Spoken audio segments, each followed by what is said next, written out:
How is lockdown life treating you so far? You know, it's really strange, but it's strange for the whole world. I mean, I guess we're all going through this together, and it's really really weird. Being in Long Island and being in the New York City area, it's especially strange because it's affecting so many families and so many people that I know. And in the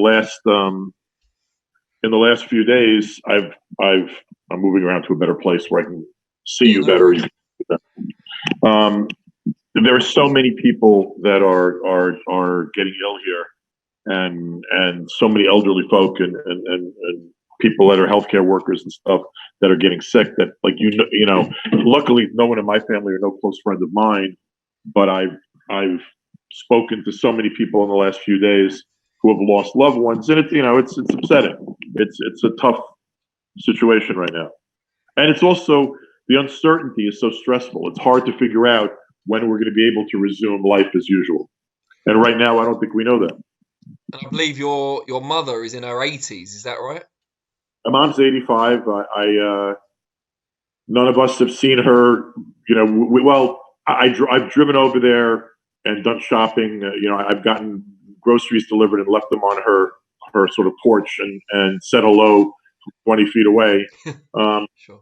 But she sort of hasn't seen anybody. She's used to you know, my mom's very active, even though she's 85, and her life is like total isolation because no one wants to go near her and run the risk of getting her ill. So I think for the elderly, it's really tough. And one of the things, you know, I mean, I'm not preaching, but, you know, we all know elderly people, even people in boxing. One of the things I've been trying to do lately is go through my Rolodex and reach out to some of the people that are older that maybe don't have as many people to contact them any longer. When you get, you know, when you hit your 80s, a lot of your friends aren't around anymore. A lot of your around Sure. anymore.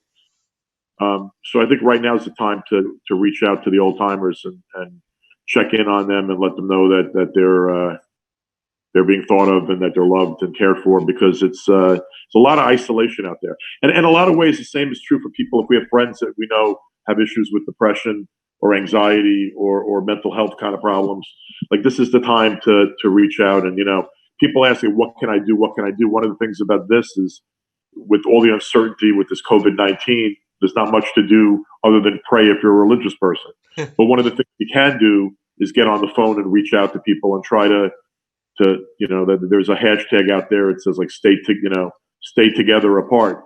But it really is, I think, important to try to stay in contact with people right now and reach out to them. There's a lot of folks that are lonely and don't have, you know, the same sort of support that we may have. Are you getting any sort of indication at all, particularly on the East Coast where you're based, when live events and boxing specifically may come back? Are we looking at the autumn, the fall?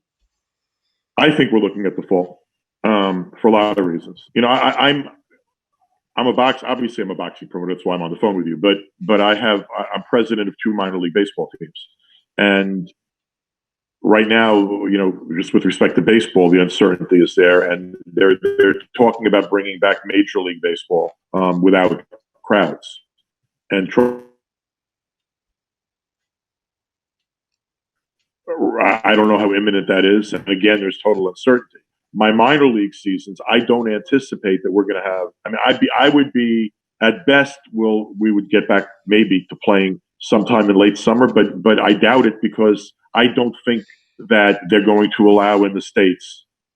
You know, certainly in the markets that I'm working in, and I live in New York. I have a team in Richmond, Virginia, one in Montgomery, Alabama. I don't see them opening up big gatherings over the summer. I just don't see it. Not when they're talking about, you know, this going on through June. I mean, in the state of, I have a team in Richmond, Virginia, and Richmond is on lockdown until June 15th. That's already been announced. You know, the other thing is there's complicating factors. There's complicating factors with boxing. Lighting there. The complicating factors with boxing, and one of them is, you know, here we're state regulated, and medicals have to go through state doctors, and there have to be state doctors at ringside. There have to be medical personnel, 2 ambulances at ringside. Yep. They're not going to provide those during a pandemic, even in the tail end of it.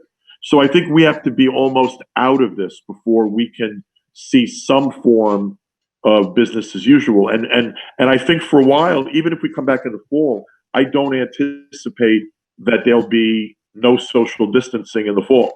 Like, I don't think we're going to go back to having, a full crowd at the O2 and I could feel your breath on my shoulder. I don't think that's happening anytime soon. So I think we have to face that reality.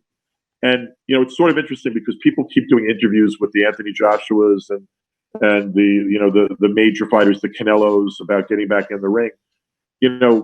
I'm not worried about Anthony Joshua and Canelo. They got a lot of money. I'm not worried about. I mean, as much as right now, I am worried about me in the long term, and I'm probably going to have to work some extra years and not retire as young as I hope to. I mean that, unfortunately. But I don't have to worry about putting food on the table. I don't have to worry about paying my mortgage, And an awful lot of 99% of all prize fighters are basically working class people. I mean, the majority of prize fighters are not superstars getting paid gazillions of dollars. It's a very limited number of those.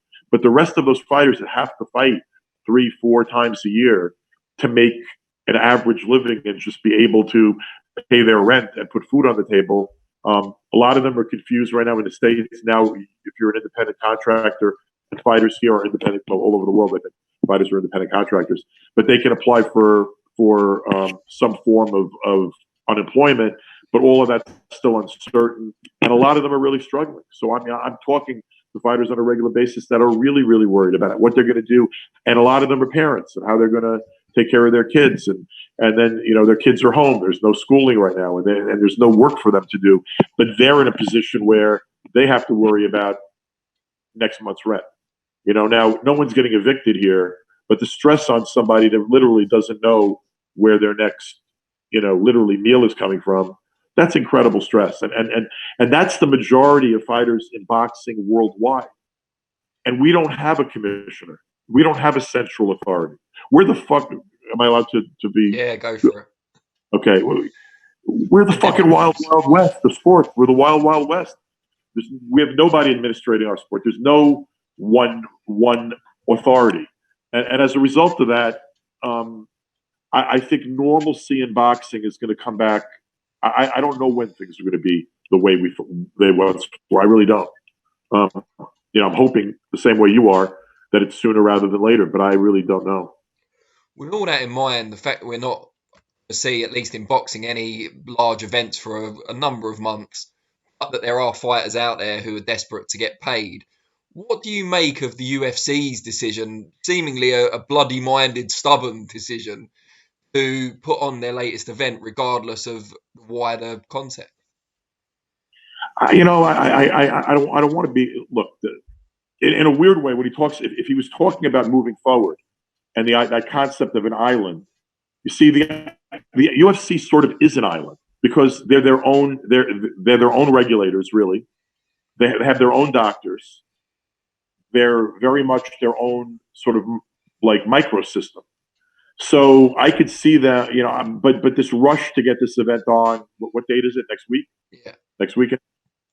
I mean, that's sort of wacky to me. But look, I get it. They paid $400 billion for that company. They're owned by another major corporation. They can't, coming to a screeching halt is not something that Dana's used to, or sits easy with him. He's also really close to Trump, so that may give him some sort of advantages that others may not have. I mean, Dana spoke at the last Republican convention, and Joe Rogan just announced he's supporting Trump, and I think that maybe the drugs are getting. I don't know. I don't want to look. I had a run-in years ago with Joe Rogan, but I actually find Joe Rogan to be really sort of compelling, interesting person now. Like I like listening to his show, and I think it's somewhat compelling. But I don't get this. Anyway, Rogan came out and supported Trump, which shocked me. But I don't really get this rush to do it next weekend. But I'll tell you this: if they do it next weekend and it goes on without a hitch, they're going to be fighters, especially the biggest stars all over the world, are going to be busting their promoters and managers' balls to get back in there immediately. And the thing that worries me a little bit about it, and again, I'm not being overly critical because believe me, I'd like to get back to work. what bothers me a little bit in a time period like today, yesterday was the biggest day for death in the state of New York, and there's going to be a lot more days where there's going to be, a lot of people dying, and the need for social isolation and distancing right now is not decreasing. The need is greater than ever. It sends out some mixed messages when there's combat sports happening live in a week. And I put it this way: it's not something I would do, but I'm not going to condemn them for doing it. And I believe me, I'm sure that the athletes that are participating are signing waivers that are, out the wazoo, making everybody clean of any liability and assuming their own risk. And again, I'm a little bit of a libertarian, so if these guys want to assume their own risk, it doesn't trouble me maybe as much as it would trouble some others. And all of their doctors and like I said, the people that are administrating the action all really work for the UFC, so they're collectively assuming that risk. If I don't, the biggest reason I think I don't like it is the same reason I can't stand listening to my fucking asshole orange president's press events, is that there's so many mixed messages being given out and misinformation. I don't think any misinformation is coming from. I think there's no danger, similar danger with the event taking place, but there is that mixed message that here the UFC is getting back to quote unquote some semblance of normalcy, and they're running like combat, and there's obviously not going to be social distancing between the two guys grappling or striking in the ring, or in the octagon. Yeah. I have boxing on my mind, Yeah. but I'm sure there's going to be. I would guess they have to do some kind of testing. I don't know how they're doing it, but I don't know. What bothers me about it is the messaging. But at the same time, I'm not willing to condemn people because I sort of get it. On a more positive note, just tell us some of the fighters you're most looking forward to working with when boxing eventually does resume. I have a lot of young talent. So there are a number of people. I mean, if you go by division, if you look at the heavyweight division, Junior Fa, I want to get him back in the ring. And right now, Joe Parker has been a sensation. I don't know if you saw Joe Parker on social media, Yeah. but I thought he's done an incredible job. And if there's any fighter out there who's actually lifted his and made friends and new fans during this pandemic, I don't think there's anybody that's done it better than Joe Parker. Joe Parker and Junior are natural rivals. Their fight would be one of the biggest in the history of New Zealand. And I actually really do believe Junior's had some physical issues over the last couple of years. He got injured a few times, but he's also had some. He had a condition that needed to be resolved. But I'm excited to get him back in the ring. There's a young man that would have gone to the Olympics in July, named Bakhodir Jalolov from Uzbekistan, nicknamed the Big Uzbek. I actually think he's the best heavyweight prospect in the world, and I believe he could knock out or beat the majority of top 10 heavyweights right now. Like right now. He's only had 6 pro fights. I've never taken him past 6 rounds as a pro. I've never given him a real tough test yet because he's remained amateur and he was bouncing back and forth between, dipping his toe in pro boxing and keeping his amateur career. And he right now is the number 1 ranked amateur. What's strange to say amateur because he's had 6 pro fights. He's the number 1 ranked amateur heavyweight in the world. I think Jalal is going to be a heavyweight champion. So I'm very excited about him. I have 6 other undefeated heavyweights. So I've been trying to give a lot of concentration and effort into building a stable of heavyweight fighters because obviously I think we're in a great age for heavyweights. This is a great period for heavyweights. Some of the other young fighters I'm excited. Look, I want to get Regis Prograis back in the ring. He was going to fight Mo Hooker. I need to get Ivan back. I think he's one of the most exciting guys in boxing. Only Josh Taylor, he had about 3 weeks of training for that fight. There was all sorts of issues with him in the World Boxing Super Series, and he didn't know he was actually going to fight, until 3 or 4 weeks before the fights. I don't think it was the best Baranchek that fought Josh Taylor, but honestly, he gave Josh Taylor a real tough fight. So I'm excited about getting Baranchek back in the ring. But I have a load of this kid named Oshaki Foster. has a couple of losses early in his career, but incredibly talented kid in that 130 pound, 35 pound weight classes. I'm excited. I have a number of women boxing champions. I was planning with DAZN, waiting for a date for the all women's boxing card. I've been waiting for years to put together a card with unifications and exemplary matchups between the best women in the world. And DAZN gave me the green light on it. I was waiting for a date, and here we are in the middle of a pandemic.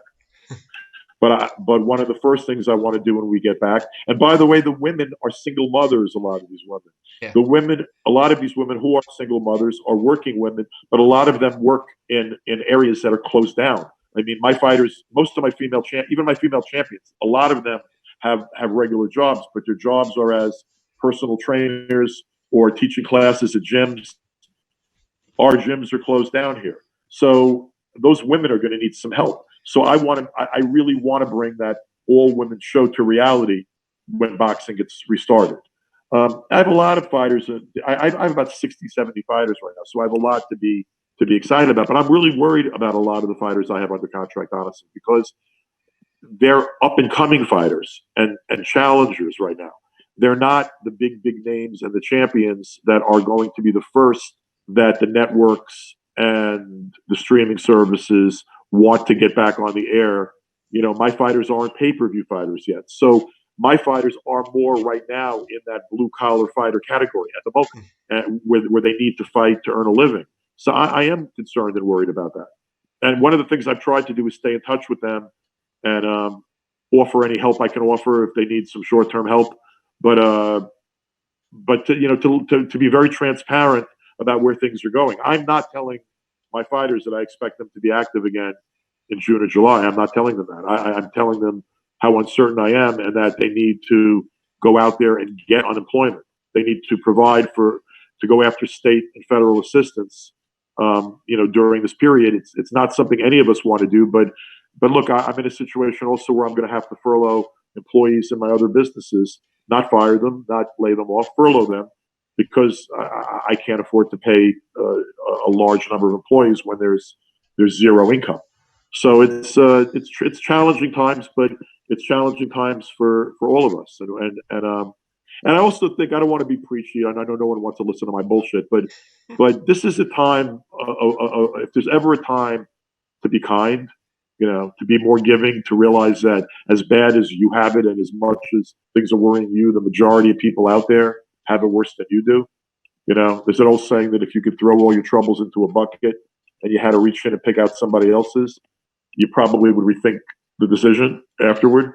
So it's a time right now, I think, to just be there for one another and help one another. And in the boxing world, more than most, our fighters don't have health insurance. Our fighters don't have pension plans. Our fighters don't have a union. And 1% of our fighters are earning 90-something% of the money. So, which, by the way, is true in a lot of countries and a lot of societies also.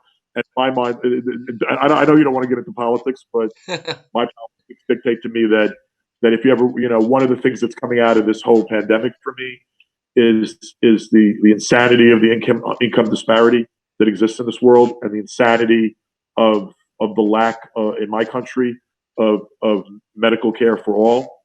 I'm not, people shouldn't be dying because more quickly and younger because they're poor,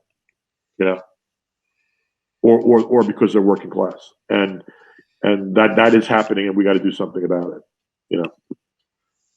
I completely agree. Obviously, we have the National Health Service here, which has been widely celebrated during this pandemic for their efforts, and obviously that is free at the point of care. So we're very lucky to have that, I think, here. No, you are. Your healthcare system is superior to ours, but for a country that's one of the richest and most powerful in the world, our healthcare system is a disgrace. It's simply a disgrace, and it's this. If anything's a wake up call, this should be. Changing tack a little bit, it would be remiss of me to let you go without discussing the Deontay Wilder situation. I'm sure you would have expected that. Correct me if I'm wrong as I go through this, because some people watching this won't know anything about what happened. But from what I've read, There was a meeting arranged between Wilder's team and DAZN back in December or January. And in that meeting, it was discussed about him signing for DAZN. No, the meeting was actually a year ago. Oh, wow. Okay.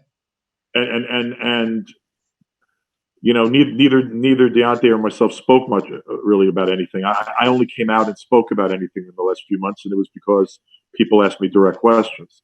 But no, the meeting was over a year ago, and Deontay knew I was setting up the meeting. He was aware of it, and we had spoken about it, and I thought it was the right thing to do. And with all due respect, as a promoter, whether or not he had incredibly strong management, and without Heyman and Shelley Finkel, he did. But I still felt that the right thing for me was to pursue every avenue out there. And things had come to a roadblock with Eddie Hearn. I mean, Shelley was running discussions with Eddie Hearn, and they came to a roadblock. But it occurred to me that it didn't make any sense to me why there weren't direct discussions with DAZN. And I set up the meeting, and I thought I did the right thing. I would have done the same thing again, but literally by the time I left the room, I was pretty much out of the Deontay Wilder business. And I'm a little bit surprised with respect to Deontay and my relationship. I was a little bit surprised about how it went down, but I wasn't surprised that Shelley and Al didn't want me involved, because I think they wanted total control over the situation. And Deontay was a PBC fighter, and I was meeting with DAZN. But I got no regrets, and I got no bad feelings. I mean, Deontay. Look, I wouldn't have been involved with Deontay if he didn't make that decision. I mean, I promoted Deontay pretty much without a written agreement for years, because Deontay wanted me as his promoter, and we had a very good relationship, and he gave me that opportunity. So yeah, we're not working together any longer. We're not working together any longer, but I don't have any bad feeling for him, and I was not rooting against him when he fought Fury, and I only want to see the best things for him, and it is what it is. But you can look at it. Well, okay, I'm upset because of the way we parted ways, but I'm grateful for the time we worked together. So in my old age, I'm trying to be a little bit more philosophical about that. What do you make of the Fury rematch? Was it simply that Fury was so good on the night, or were there things that Wilder and his team could have done differently? I mean, I think that there are some things that they're going to have to look at doing differently. I think that there are, but he didn't look like. Look, Fury was brilliant. So no one should take anything away from Tyson Fury. He was brilliant that night. And right now, anybody who tries to argue that Fury's not the best heavyweight in the world at the moment, I think they're just wrong. They're wrong until it's proven otherwise. Right now, the best heavyweight in the world is Tyson Fury. He didn't look like himself to me that whole fight. He looked like from the time even standing in the ring before the first bell rang, he didn't look right to me. And he didn't look right. His legs didn't look right. He just didn't look right at all. I mean, he just didn't seem to have his bearings. And I'm not attributing that, by the way, to any outfit that he wore into the ring. But I hope not. But I do believe that something was wrong, and I do believe that he could be better. Now, can he beat Tyson Fury? That remains to be seen. He's going to be an underdog, and he deserves to be an underdog. But I don't think it's hopeless. He still can. Look, if you can't, he wasn't able to. Well, Fury. Look, a lot of it had to do with Fury. Fury was brilliant, but Fury's whole game was brilliant. And I don't think Fury told everybody, "I'm going to go right after this guy," and then he did it. And he was backing up Deontay Wilder from the beginning of the fight. It was no accident Wilder couldn't land the big punch, because he couldn't throw. But I still think he's a huge puncher. I still think he could be better than he was that night. And I would expect the third fight to be more competitive than the second. Though Fury will be obviously a big favorite. Do you think? And I'll be honest. I'm going to be honest with you. I would sort of rather see Deontay get in there, have another fight, and watch Fury fight Joshua, with the winner pre-contracted to fight Deontay next. And Deontay obviously making more money to fight the winner of Joshua and Fury than he would make to fight Fury in a third fight. If I was still involved, I would probably be pursuing that agenda or suggesting to Deontay, since he's his own, he's the fighter, I'd be suggesting to Deontay that I would think that that would be a desired path, But here's the thing with boxing. It's hard to plan for the future. Stuff always gets in the way. No one anticipated Joshua losing to Andy Ruiz. Something always happens. And if you're Deontay Wilder and you have that rematch clause, and my understanding is it's, I think, still a pretty good split considering how badly Deontay lost the last fight. It's hard to, it makes that decision more complicated. And obviously, he did elect to exercise that rematch clause. Now, could there still be a negotiation? I'm sure there could be a negotiation. But I don't think this pandemic helps that type of negotiation. I don't think it makes it any easier. So we'll see what happens. But I there's not much more to say about myself and Deontay. It was at this point it's sort of water under the bridge, and I wish him well, and I have nothing but it sounds like a cliche, but I have nothing but love for him, and I mean that for him at least. I'm not telling you some other people I'm not pissed off at, but for Deontay himself, I'm a little disappointed because I thought we had a personal relationship, and I literally haven't gotten a phone call or heard from him in any way since I walked out of the DAZN offices with the whole team. That was the last time I heard anything from Deontay. Wow. And that was a year ago. That was a year ago. I went to his fight as an observer, just as an audience member. I went to his fight against Dominic Breazeale, and after the knockout, he saw me walking out of the room from the ring, and he winked at me. But I haven't heard a word from him since the meeting. But like I said, I don't blame. I mean, I know why that happened, and I don't really hold him fully responsible for that. And I don't have any bad feeling toward Deontay at all, and I only wish him well. I think he's a terrific athlete, and I think he's fundamentally a very good person. Well, Lou, really appreciate your time. With everything going on, especially, it's great to get your insight on everything stateside. Obviously, we don't get as much insight on that over here, so great to hear from you. And I hope we can do it again when things are back to normal. Well, I don't think if you want to do it before things get back to normal, I don't have a whole lot to do with the next. Yeah. So maybe we'll make it a regular thing then. Yeah. If you want to make it a regular thing, I'll make myself available. And cheers to everybody who listens and watches this, and stay safe and take it seriously. I know that you got your prime minister still in the hospital. He didn't take it so seriously, a month ago, and now he's fighting for his life. And I think that's a perfect example to all my friends across the pond.